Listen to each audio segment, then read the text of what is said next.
અમદાવાદ શહેરની વાત કરીએ તો અમદાવાદમાં વસ્ત્રાલ ન્યૂ આરટીઓ માર્ગ પર ટ્રાફિક સર્જાઈ છે।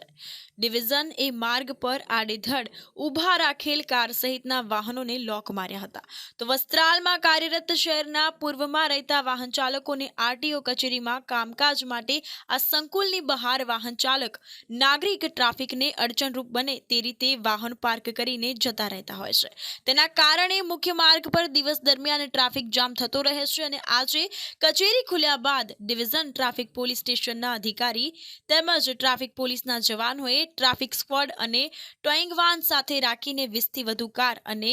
દીચકી વાહનો સામે દંડનીય કાર્યવાહી કરીને ઈ મેમો સ્થળ પર જ આપ્યો હતો। તો આ અંતર્ગત આસપાસની સોસાયટીમાં વસતા નાગરિકોએ દરરોજ આવી કામગીરી કરવા ટ્રાફિકના આઈ ડિવિઝનના અધિકારીઓ સમક્ષ રજૂઆત પણ કરી હતી। અમદાવાદ પૂર્વમાં આવેલ વસ્ત્રાલ વિસ્તારમાં ન્યૂ આરટીઓ ની બહાર કામકાજ માટે છેલ્લા કેટલાય સમયથી વાહનો આડી રીતે પાર્કિંગ થયેલા હોય છે।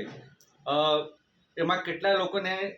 રસ્તા ઉપર કેટલા લોકો આવવા જવા માટે અડચણરૂપ થતા હોય છે, પણ આજે આઈ ડિવિઝન વિભાગે આજે ત્યાં રસ્તા ઉપર આજે એકાએક ચેકિંગ કરતા જે વાહનો બહાર હતા એમાં 100 જેટલા વાહનોને મોટા વાહનોને લોકઅપ કર્યા,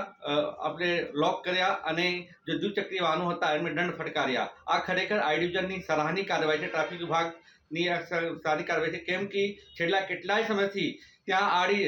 રીતે વાહનો પાર્ક કરવાને કારણે રોજે રોજ ટ્રાફિકની સમસ્યા થતી હતી, પણ આજે આઈ ડિવિઝને જે રીતે આજે ટ્રાફિક વિભાગ સાથે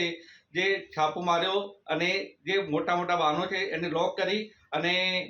જે દ્વિચક્રી વાહનો છે એના દંડ ફટકાર્યા, એ ખરેખર ટ્રાફિક વિભાગ અને આઈ ડિવિઝનનો સરાહનીય કાર્યવાહી કહી શકાય છે અને રોજે રોજ આ કાર્યવાહી થવી જોઈએ, જેથી ત્યાં ટ્રાફિકની જે સમસ્યા થતી હતી એ સમસ્યા ક્યાંક ને ક્યાંક હલ થાય।